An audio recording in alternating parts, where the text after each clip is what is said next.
Jadi saya ada membaca buku tipis judulnya Al-Munqidh Minadh Dhalal, penyelamat dari kesesatan, ditulis oleh Imam Abu Hamid Al-Ghazali, meninggal tahun 505 Hijrah bertepatan dengan 1111 Masehi. Saya ingat karena mudah mengingatnya. 505 1111.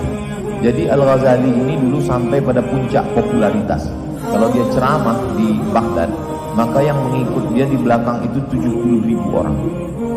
Jadi sangat populer waktu itu. Belum ada YouTube aja udah begitu terkenal. Bagaimana kalau Al-Ghazali itu hidup sekarang? Lalu sampai pada puncak popularitas itu, Al-Ghazali menjadi rektor di Universitas Nizamiyah. Nama rajanya waktu itu Nizamul Muluk. Usianya 37 tahun. Jadi pada puncak karir, pada puncak di tengah masyarakat dia populer, di tengah kampus dia sampai pada puncaknya, dia punya penyakit galau, syak. Sampai akhirnya dia melihat untuk apa semua ini? Jabatan dengan popularitas ini untuk apa? Dia melihat di tepi sungai ada kayu. Kayu itu bengkok.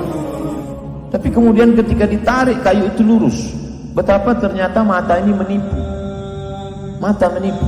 Yang kita lihat bengkok, ternyata ketika ditarik lurus. Mata tidak benar melihat sesuatu. Berapa banyak kita tertipu oleh mata. Ketika kita lihat di YouTube tua, ternyata muda.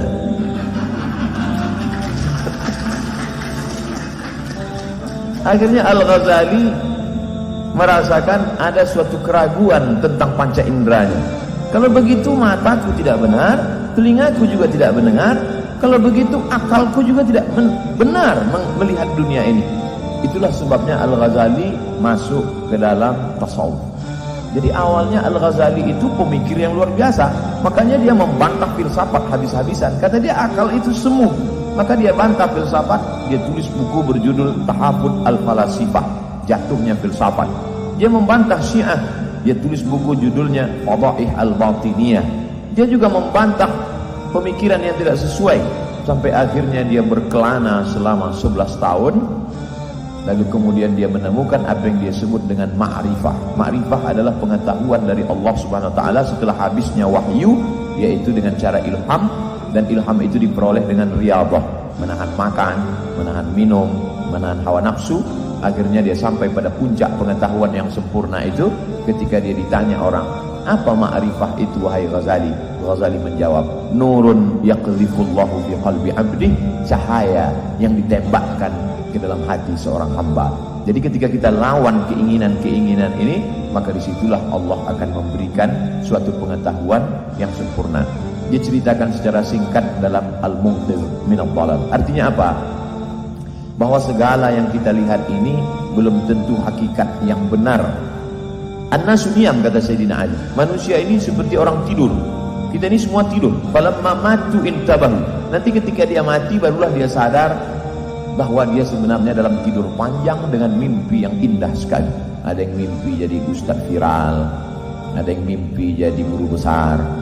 Dan setelah mati barulah sadar, sementara yang kita bawa bekal mati itu sebenarnya hanyalah 2 rakaat di waktu pagi duha, 2 rakaat di tengah malam, dan beberapa khutbah di masjid yang menyegarkan umat.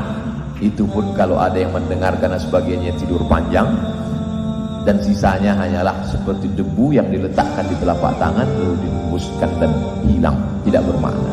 Oleh sebab itu menjadi guru besar, menjadi dosen adalah bagaimana kita membawa mereka, walaupun bukan kajian tafsir, bukan hadis, tapi dengan sesuai dengan keilmuan kita masing-masing. Apakah di fakultas kedokteran, apakah di perikanan, apakah di pertanian, apakah di peternakan, bagaimana dengan ilmu-ilmu yang semuanya datang dari Allah ini bisa melembutkan hati, bisa bermanfaat buat masyarakat. Apakah ada jaminan orang belajar hadis lebih dulu masuk surga daripada peternakan? Belum tentu. Inna akramakum indallah atqakum. Yang paling mulia di sisi Allah, yang paling takut kepada Allah. Yang paling mengerikan itu adalah ada orang yang kelihatannya mencari dunia, tapi sebenarnya dia cari akhirat. Tapi yang paling menakutkan daripada itu, ada yang kelihatannya mencari akhirat, tapi sebenarnya dia mencari dunia. Oleh sebab itu, Saya selalu merasa jangan-jangan kau Abdul Somad diundang ceramah, diundang khutbah, diundang doa, diundang tabligh akbar, nampaknya kau seperti mencari akhirat, tapi sebenarnya yang kau cari dunia. Yang kau cari berapa subscriber, berapa follower. Mereka kelihatannya mencari dunia. Yang mereka ajarkanlah ilmu medis, yang mereka ajarkan ilmu kedokteran, yang mereka ajarkan ilmu farmasi, tapi di balik itu sebenarnya mereka sedang mencari akhirat. Nanti baru kita benar-benar tahu posisi kita di hadapan Allah pada saat Allah memperlihatkan faman ya'mal mithqala dzarratin khairan yarah. Sebesar biji sawi pun kebaikan itu kau buat akan tampak di ujung matamu, kata Allah Subhanahu wa taala.